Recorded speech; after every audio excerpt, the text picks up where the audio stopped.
What do you think of the American first narrative that has gotten a lot of headlines recently as we have a new administration in house? Yeah, I mean, the America First is really interesting because the Trump administration has made several statements that they're going to somehow support blockchains that are made in the U.S. And of course, HBAR is. So that's another really interesting development in the current administration. So not only is HBAR not a security, it's also an American-made security. And I mean, there's been a lot of things thrown around. We don't know what's going to stick, but there is a possibility that you won't pay capital gains on when you sell HBAR, when you buy and sell. So I don't know if that's actually going to happen, but it's definitely part of the narrative that's being tossed around. My guess is there certainly will be some tax benefits for trading tokens on a chain that was made in the U.S. We just don't know yet.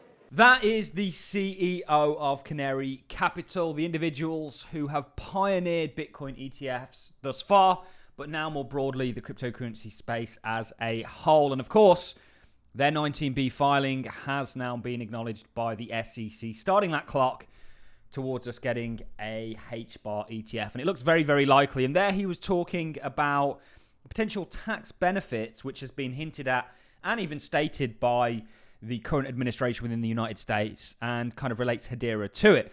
But of course, as he's facilitating a HBAR ETF, the next clip that I want to play for you, and this is going to be a heavy clip video, is in regards to him talking about more broadly why all of this is important and what it means. And then what we're going to be doing is diving over to what a representative of Swift had to say at HederaCon. She really talks about why this is happening, why we're seeing the cryptoization of finance, how this is essentially going to happen, and then more broadly, where they currently are. And of course, you can relate all of this to Hedera, which is one of the ISO 20022 compliant cryptocurrencies. In fact, the individual there, the CEO of Canary Capital, mentioned one reason why they actually filed for a HBAR ETF was just because it was so compliant in regards to the regulations that existed, even with Gensler in charge. So let's go ahead and play this second clip. We've got a lot to get into today, guys, so do bear with me. Let's go ahead and play this second clip of Canary Capital CEO talking more broadly about why all this is such a big deal. It's an exciting time. I love it. Now, there are about 15 trillion of assets that exist in ETF wrappers today. About just over 100 billion that's in blockchain-related products. So clearly, there's a lot of room to run.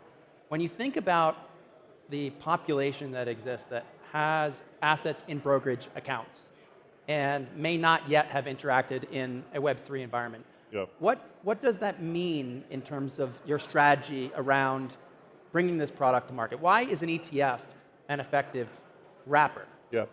Well, I'll just speak to that from the standpoint of, myself, okay? So number one, I'm an individual that has a retirement account. I prefer to hold ETFs in my retirement account as opposed to going through these funky, crypto for IRAs. They're very expensive.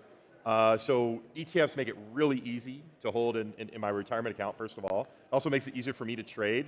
I would much rather trade on Schwab or Interactive Brokers than going to a crypto exchange. I hate to say it, but it's just, they're easier to work with and they're easier to send money back and forth to your bank. But even more importantly, Canary's primary business is actually a hedge fund. So, we launched, hedge fund was first. We saw a window for ETFs, which is why we launched ETFs, but we've been running a hedge fund for years. And even in our hedge fund, because what we do is we marry bonds and crypto. So in times of high volatility, we trade more bonds. In times of, in bull markets, we trade more crypto.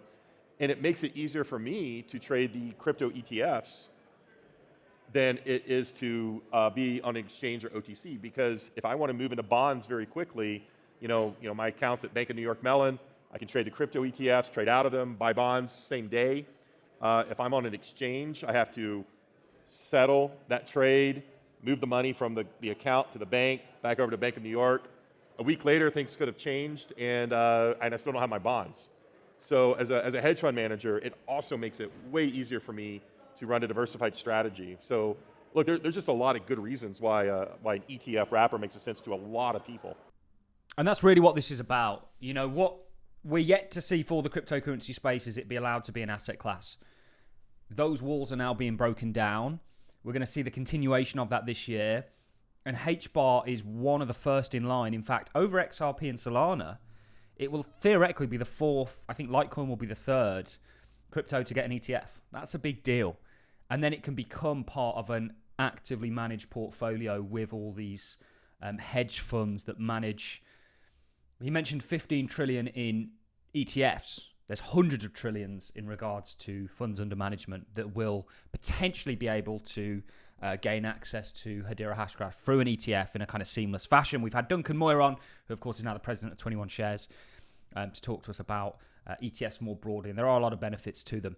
What I want to do now, because this was absolutely huge, a lot of what came out of HederaCon, and I haven't really seen too much reporting on it thus far, but I actually want to look at what the representative of Swift had to say. She, of course, was there. Rob Allen was sort of hosting that panel. Of course, we had Rob on the show. We released an interview that we did with him, or a talk we did with him just the other day. But I want to dive into what this individual had to say in regards to Swift. What's happening? Why is this sort of transformational change taking place? How this is going to happen, and then where they're currently at. And the future is a bright one, and we're really not too far away from things. Every financial, and really what the individual from Swift is saying here is kind of concreting that. Every financial institution is going to use and utilize distributed ledger technology. Our job is to figure out which ones they're going to use and utilize. And Hedera is in that pole position, ladies and gentlemen. Let's dive into what this individual from Swift had to say at HederaCon. Are you seeing the key drivers for this shift to crypto payments? I'm going to give you a very different answer. Okay, cool. So I think, from the perspective of cross-border wholesale payments, really where we see the drivers of stablecoins coming from is, first of all, just the existence of DeFi, right? So institutions, customers, clients, all of them see that it's possible to do instant payments. It's possible to do instant settlement. Why aren't we doing it in all of the different transactions that we have? So I would say that's very directly the first driver. And then the second driver, honestly, is really around the G20 goals. So the G20, which is only 19 countries, you're welcome, is looking at, has a goal for 2027 that something like 75% of global payments are credited to the beneficiary's account in less than an hour. And so how do you do that with traditional payments? It's really challenging. So it's kind of straightforward. If you're doing this with digital assets, that works very well. If you're doing it with traditional payments, it's a little bit more difficult. So, one of the things that we find, for example, is that already 90% of payments are credited to the beneficiary bank in less than an hour, but then the actual account of the recipient, only 43% of those flows. 43% of the 90% are going into the beneficiary's account in less than an hour. And that's for reasons of batching, which you don't need to do with stablecoins. It's for a reason of closed payment systems. So maybe the payment went overseas, the system was closed at the time, so it's not going to get credited in an hour. And then different compliance features. So there's some jurisdictions, for example, where you need to pay the beneficiary before you actually credit the account. You need to call the beneficiary before you actually credit the account. That's going to take you some time. So these are the two main drivers that we see from a wholesale cross-border payments perspective. So the individual from Swift, obviously at HederaCon, really talks about certainly one aspect or one reason why this shift is going to take place. And Hedera's in that kind of pole position.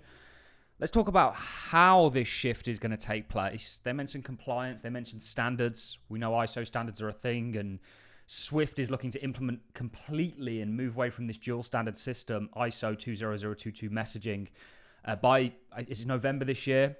But let's go ahead and play this clip. Then we've got one more clip, and then we'll kind of summarize and finish it off. But this is all huge things coming out of HederaCon. I wish I was there. Thank you, by the way, very much for sending me all the pictures of you guys there. I've had many of them. And shout out to those people that have given us a shout out. We should have been there, really. But let's go ahead and play this second clip of them talking about how they're looking to enable this. What's this process like? And then we'll look at where they are today. The ability for enterprise to adopt this new technology. And if I direct that to you, Elisa, first, because Swift has this, probably the most glacial of change processes for obvious reasons. Where are you as Swift adapting or augmenting to incorporate this new technology? Well, I'm gonna say there's really two levels of this. So the first level is internal, and the second level is external. So internally, right, we have message fields, we have things like this that need to be adjusted. So for example, if you're doing a cross-border payment, there's a drop-down currency menu. It's an ISO menu, it's not a Swift menu, but it doesn't have stablecoins in it. Yeah. So that needs to be adjusted.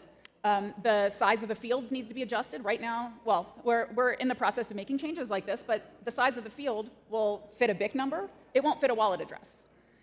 So these are the kind of mechanical problems that we have to work through. So I think those are happening. And then the second level at which Swift works is with our with our banks, right? So Swift is just, we're the network, but really where the problems happen or where the changes happen is at the bank level. So a lot of what we're trying to do is make it easier for banks to then incorporate these new technologies and these new payment instruments. Yeah. So that's it's a combination of addressing the reasons for fragmentation, addressing the compliance issues. Compliance is hugely problematic for these banks because, of course, if you're using traditional rails, right, you have a certain way of doing compliance. If you're using stablecoins, you need to collect a different kind of data set. You need to know the person's mobile number. You need to know the place of residence. You need to know the place of birth. These are things that you don't collect in a normal bank transfer. So with compliance, that's a problem. We're trying to help our different banks deal with that. So I think it's really around these two levels. It's both internal, which is fairly straightforward because we're a company, you can change those things. And then it's external, which is how do you change all of the different nodes in your network and make it easier and less costly for them. As an example, right, there's 120 plus, somebody in this room knows this correct number, different wallet providers. If you're a bank, do you think you're going to integrate with 120 different wallet providers? Of course not. That is hugely expensive. But if we can provide a way that they could integrate maybe with an aggregator or some other way, then that would make it cheaper for them and make it more straightforward for the entire industry. So this is really where we're looking. We've done a lot of POCs, kind of live trials, to understand where the different pressure points are and where the frictions are and how they can be addressed. Yeah. And 2025, a lot of live trials coming up because we were talking Absolutely. to your team just last week, and some amazing stuff coming up. Nice little tease there from Rob in regards to what could be coming up. So that's them talking about some of the challenges and hurdles to be overcame. And I think, just listening to that, I don't think it's just going to be Hedera that's going to be used and utilized here. You talk about a kind of overledger system. You'll know who I'm referring to there in regards to Quant or Chainlink, or, there's going to be a kind of a coalition of blockchains that are going to enable this internet of value. And in my opinion, there's no doubt that Hedera is going to be a big part of that. Let's play the last clip and then we'll kind of summarize everything. Also, the individual talks about standards. She talks about ISO. This is from Swift. They have until, or financial institutions have until November 2025, this year, to essentially adopt these. And there's only a few cryptos that are actually compliant with this, Hedera being one of the leaders in that sector. And they've gone out of their way to really make sure that that's the case. Let's play this last clip from the individual from Swift at Hedera, Con, and then we'll conclude the video. Will make the biggest change, and where's the low-hanging fruit? Okay, so I think that's a good way to think about it. I think in standards, a lot of what I was talking about earlier is already well in motion, right? So for example, what kind of data are you collecting?